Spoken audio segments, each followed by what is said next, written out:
personne qui vient à l'église superficielle. Tu viens à l'église aujourd'hui, tu es sous l'art et tu sors sous l'art. Tu viens à l'église escroc et tu sors escroc. À quoi ça sert de venir à l'église? C'est-à-dire dans l'œuvre des sacrificateurs, doit sortir des paroles qui vont ramener plaisir dans la conversion.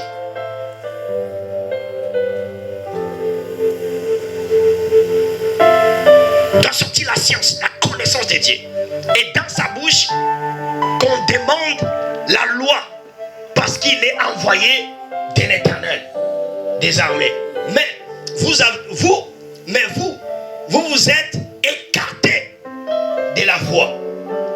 Vous avez fait de la loi une occasion de chute pour plusieurs. C'est-à-dire la responsabilité que vous avez, ce n'est pas une dominance sur les autres. À tel point que tu vois que tu peux blaguer avec moi je suis évangéliste. Agenouille-toi. Le mets à l'air comme si on était dans une armée. Ce n'est pas pour écraser les autres que vous avez eu le ministère et que vous avez eu l'onction. Ce n'est pas pour voir les autres qui sont rien et que vous êtes au top parce que vous passez ici, parce que vous les prêchez, parce que vous les dirigez dans le programme comme ça. Ce n'est pas dit que vous êtes au top, mais vous êtes là pour les servir. Bien-aimés dans le Seigneur, il est temps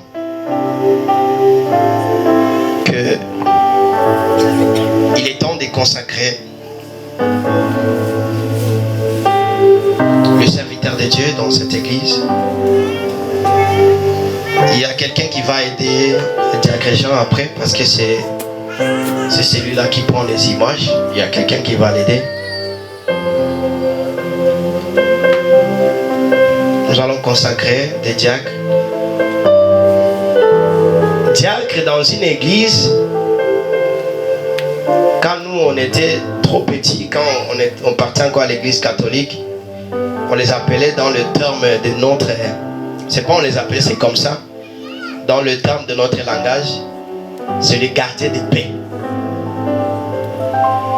C'est les gens qui gardent la paix dans l'église, les gens qui rangent les gens dans l'église, qui mettent un peu de l'ordre. Mais la Bible ne s'est pas limitée par là.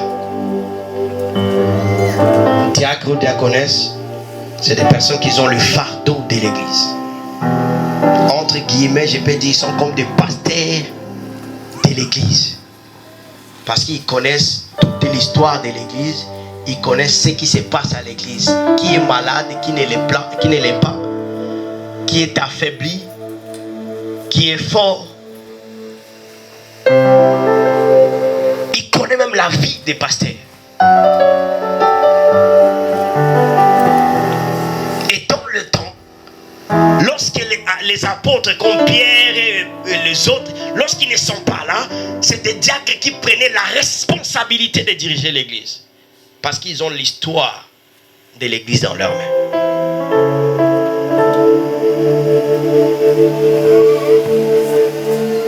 Si quelqu'un peut m'arranger un peu le micro là, s'il vous plaît. Parce qu'il est temps. Non, restez là. Il y a des gens qui sont là pour ça.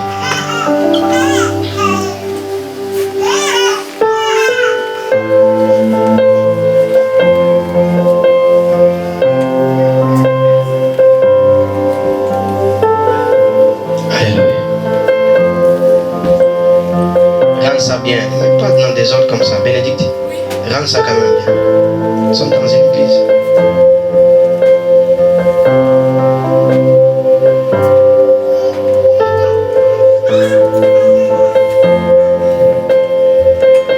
Merci, Marie. Merci, laisse comme ça, c'est pas grave. Alléluia.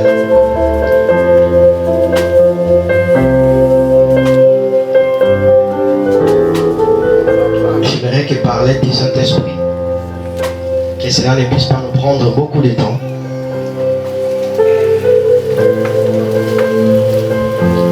appeler l'évangéliste Elvis.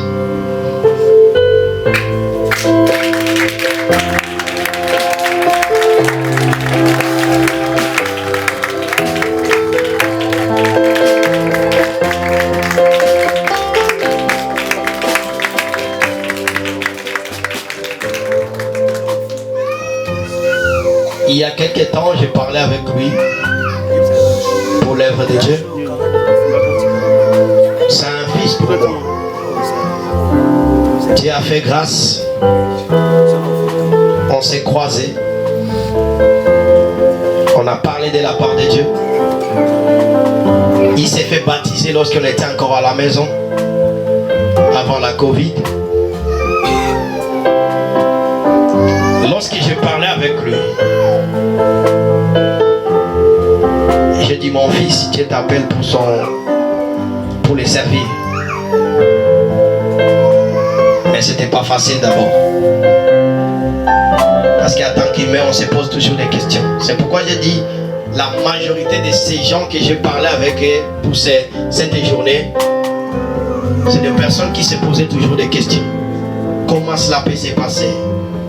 Comment cela? Regarde, pasteur, moi je suis ceci, je suis colérique, je suis ceci, cela. J'ai dit, c'est pas vous. Mais lorsque je parlais avec eux, après quelques temps, il y a des autres qui commencent à me dire, pasteur,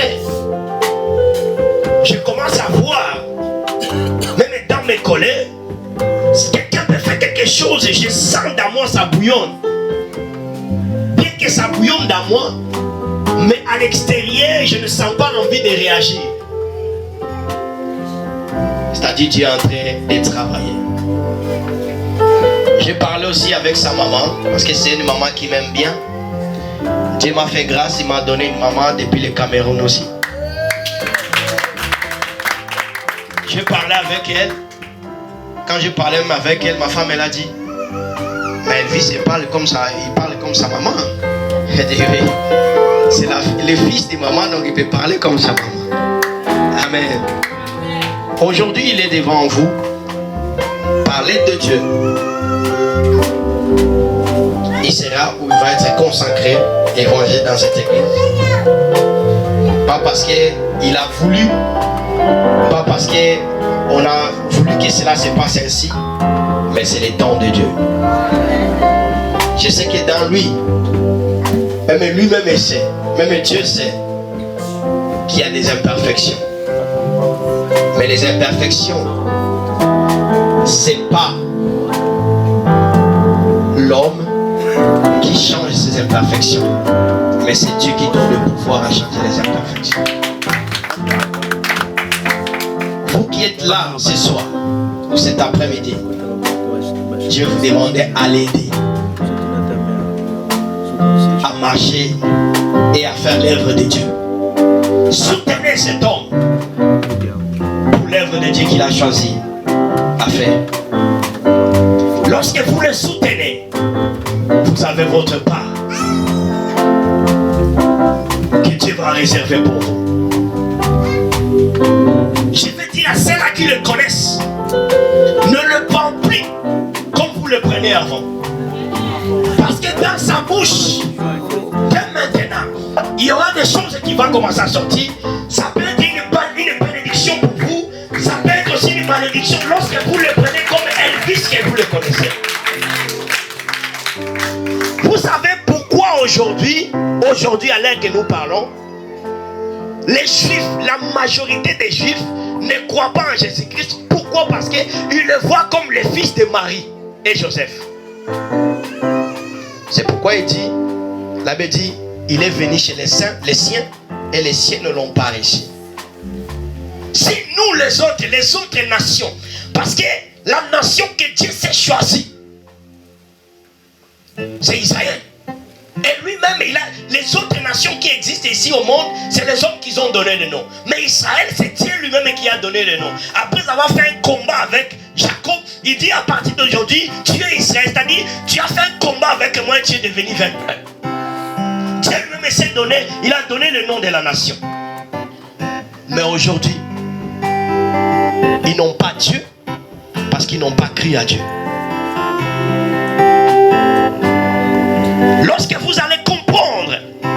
serviteur de Dieu, vous allez recevoir aussi la bénédiction de Dieu. Je vous dis une chose. Je crois que j'avais déjà cité ces versets. Je citais seulement une partie. Dans 2 Chroniques chapitre 20, verset 20, la Bible nous dit, si nous faisons confiance à Dieu, nous serons affermis, nous allons devenir forts. Mais pour réussir, nous devons faire confiance à ses serviteurs.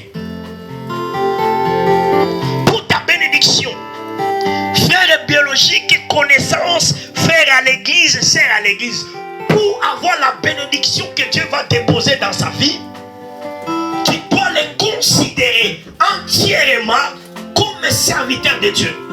Même si vous avez des temps à faire des blagues, faites attention, même dans des blagues, lorsque vous faites des blagues, il peut glisser quelque chose de la part de Dieu. Et ça peut être bénéfique ou de la malédiction dans votre vie. Je ne dis pas cela pour vous faire peur, pour dire que lorsque vous le voyez, non, il est intouchable, je ne peux plus m'approcher de lui. Mais pour que vous le considérez comme il est devenu.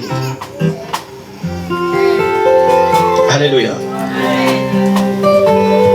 Je ne sais pas si des chantres, une ou deux personnes pourraient être là, nous envoyer des cantiques un peu douces. Parce qu'on va prier Dieu. On va prier Dieu. Gloire à Dieu. Vous pouvez vous agenouiller.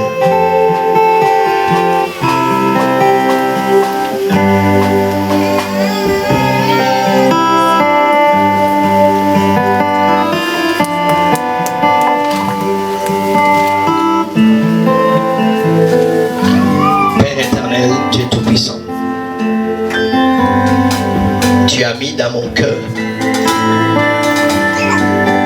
et le jour est arrivé. Qu'est-ce que je peux faire d'autre, éternel mon Dieu, mon roi, si seulement de ne pas faire ce que tu nous as demandé. La Bible nous dit ceci: lorsque tu as appelé les apôtres, avant que tu montes, éternel, tu commençais à les envoyer pour aller exercer leur ministère. Mais lorsque tu as monté, éternel, tu les as donné le pouvoir d'exercer pleinement leur ministère.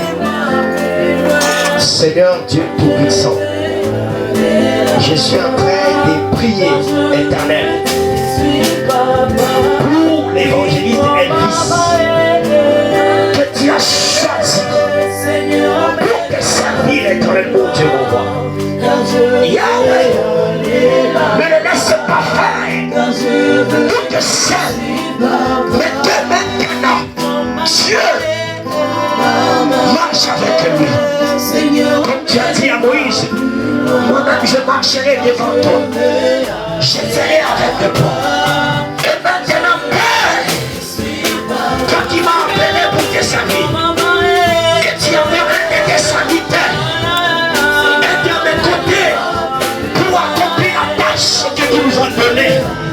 pour te servir. Maintenant, Seigneur, je dépose sur son épaule l'onction de Dieu vivant, l'onction de Dieu Tout-Puissant. Éternel, mon Dieu, rends sa bouche une bouche pleine d'onction et de la parole vivante. Tout ce qui va sortir dans lui donne la vie. Tout ce qui va sortir dans lui donne la bénédiction. Tout ce qui va sortir dans lui ressuscite ceux qui sont morts. Je prie maintenant que Dieu vous donne la force à vaincre ce que vous n'arrivez pas à vaincre. Que Dieu vous donne la force, comme la Bible me dit, une ouin sur ma tête et une ouin fraîche. Elle m'a